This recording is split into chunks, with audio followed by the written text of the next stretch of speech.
Estelle, bienvenue à l'hôtel Arvadoir. Merci. Antoine n'est pas arrivé peut-être encore? Non, je crois qu'il va arriver bientôt. Je crois que tu viens pour voir le semoir Maxi Drill. Oui, aussi, entre Action. autres. Je vais attendre Antoine et puis je te rejoins dans la Entendu. parcelle. A tout de suite.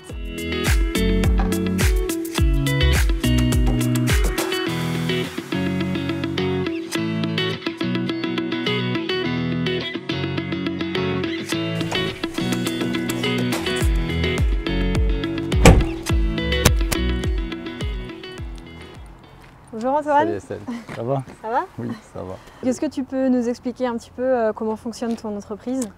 Oui, alors mon entreprise, moi j'ai repris cette structure ici il y a maintenant 7 ans, après un tiers, donc j'ai démarré tout seul.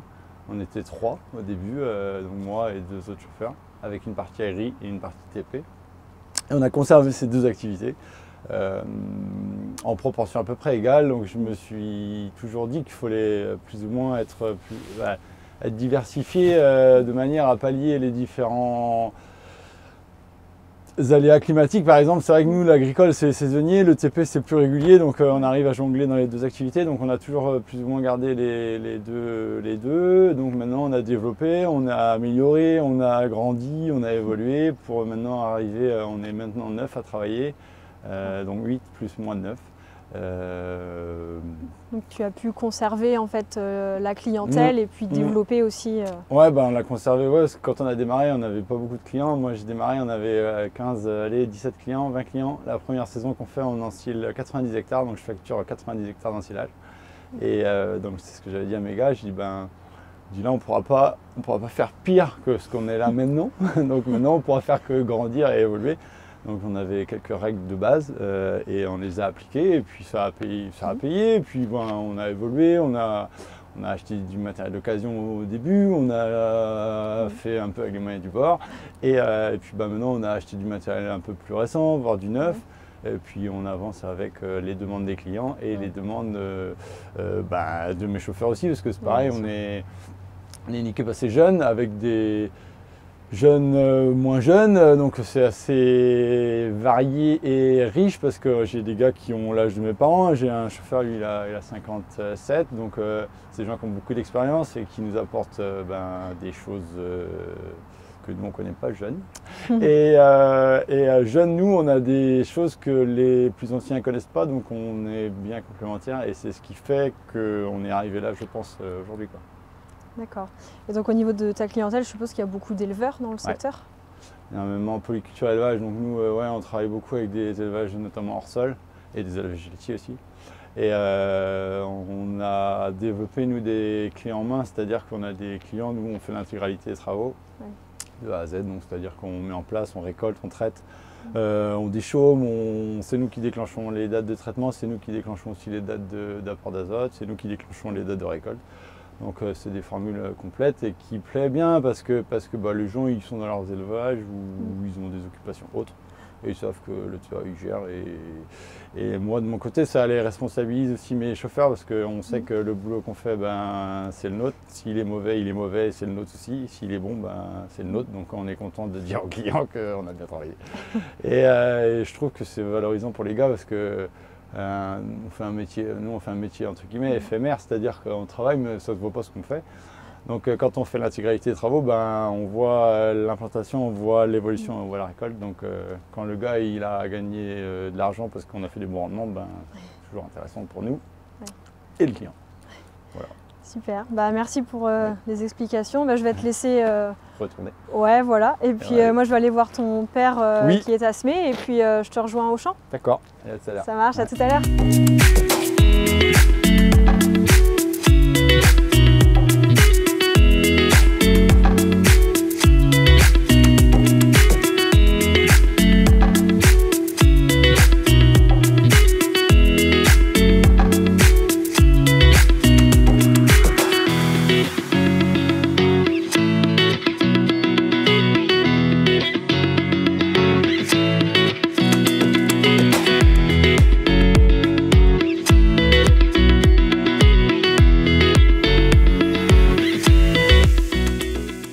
Je suis ici sur une parcelle avec un précédent maïs grain qui a été déchaumé. Et là aujourd'hui, le père d'Antoine est en train de semer du blé avec le Maxi Drill. On peut voir que les conditions sont très humides, hein, comme tout le secteur Grand Ouest. C'est pour ça qu'Antoine propose deux solutions de semis, une solution traditionnelle et puis cette solution avec le Maxi Drill qui est un semoir TCS. Donc ce semoir lui permet de semer plus tard en saison parce qu'il est polyvalent et grâce à son essieu routier et le grand dégagement de la machine qui permet de passer en conditions humides, donc tard en saison et tôt au printemps.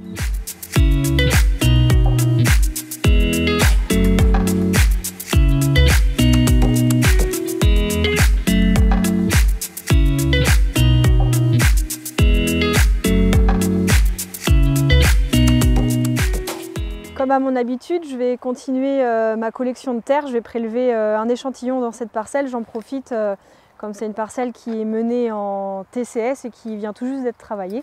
Il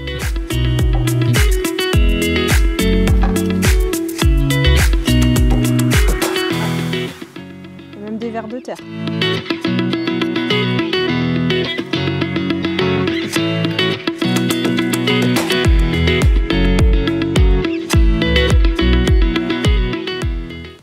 Et puis maintenant, je vais rejoindre Antoine qui est parti labourer.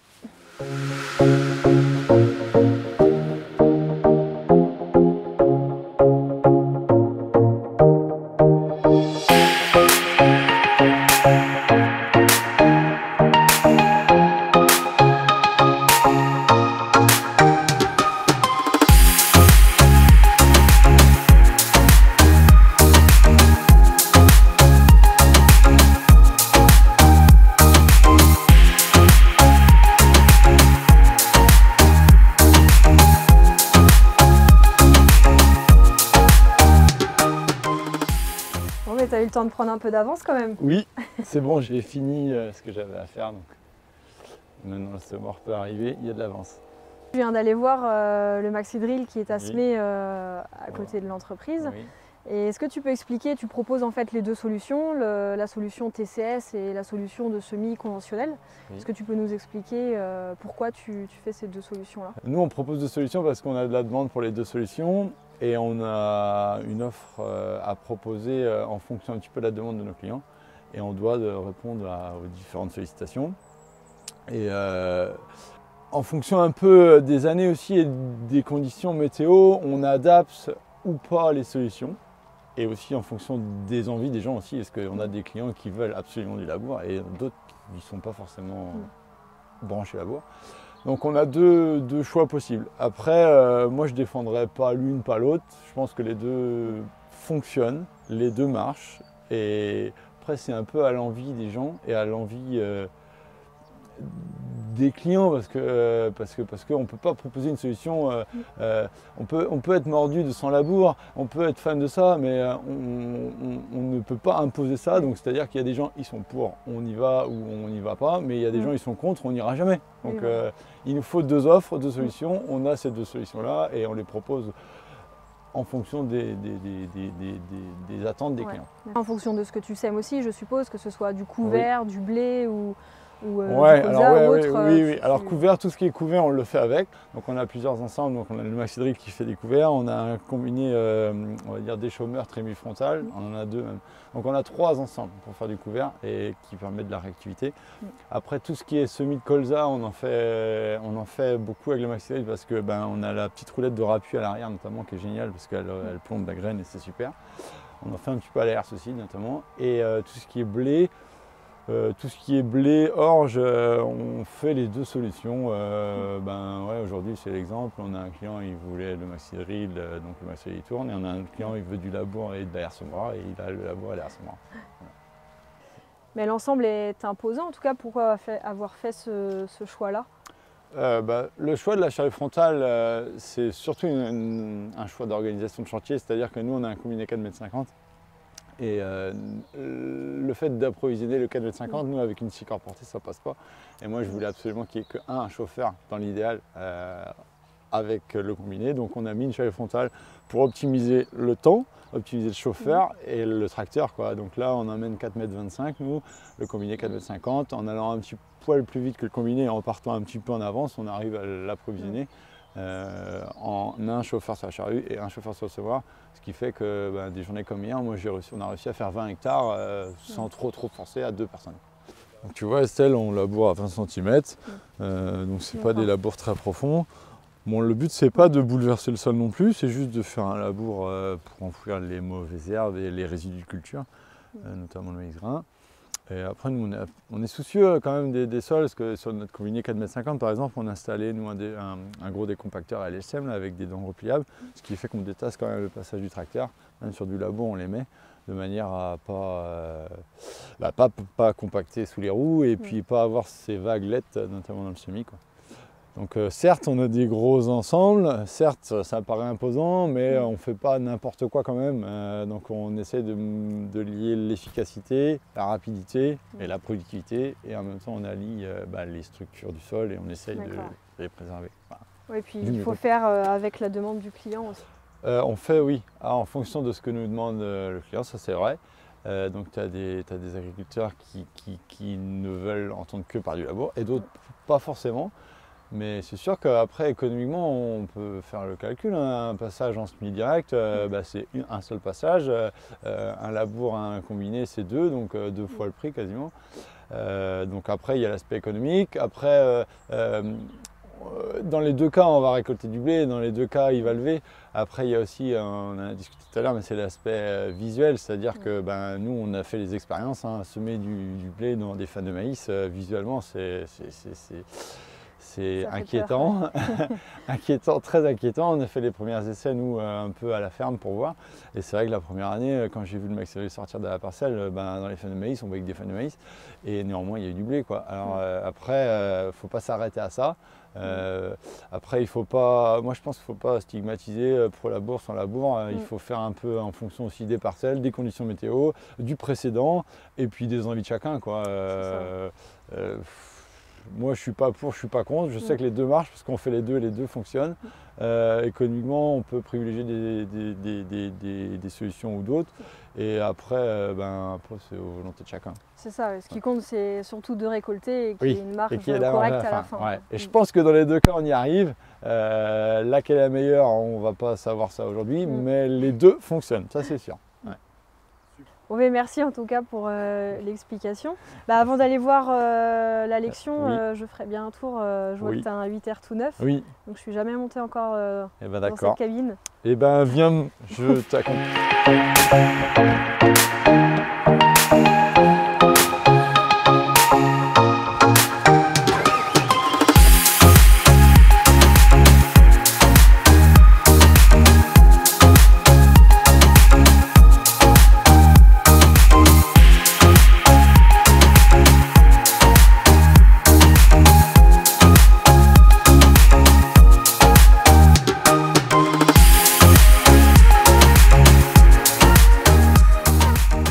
Voilà, je t'amène le calendrier en souvenir de nous. Ah mais merci, c'est gentil, je vais l'afficher dans mon bureau. Oui, génial. Et puis je te remercie d'être venu nous voir et je t'invite maintenant à aller voir notre batteuse qui est sur un chantier de récolte de maïs dans des conditions assez difficiles. Donc tu vas voir et vous allez pouvoir constater la pluie et la météo capricieuse du quart d'heure.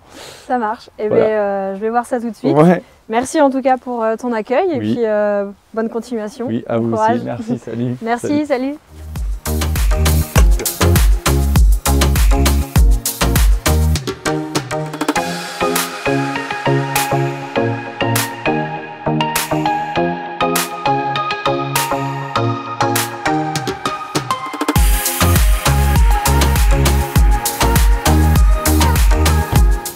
J'arrive ici dans une parcelle de maïs qui est aussi dans des conditions très humides.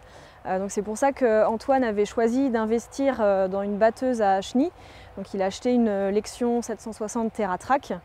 Donc il a fait cet investissement suite aux conditions de l'année dernière qui étaient très compliquées. Donc en fait les chenilles ont 2 avantages. Le premier, c'est de limiter le tassement du sol, donc peu importe les conditions. Et le deuxième avantage, c'est en conditions humides, ça permet de passer plus facilement, tout en préservant aussi le sol, parce que c'est quelque chose qu'il n'aurait pas pu faire avec une batteuse à roues classique.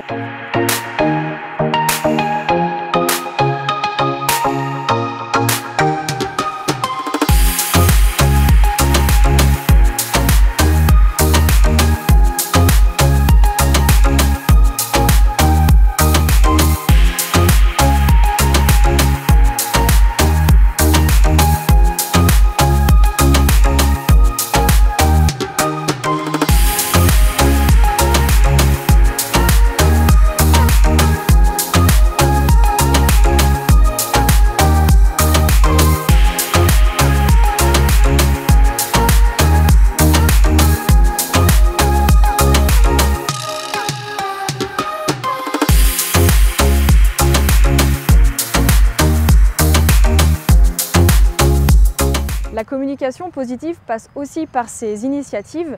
Les agriculteurs, les entrepreneurs et tous les acteurs de la filière agricole cherchent des solutions pour anticiper les conditions difficiles de chaque année et de chaque saison. Je vous remercie d'avoir visionné cette vidéo. Je vous donne rendez-vous pour le prochain épisode. Et surtout, n'oubliez pas de vous abonner à la chaîne YouTube et prenez soin de vous.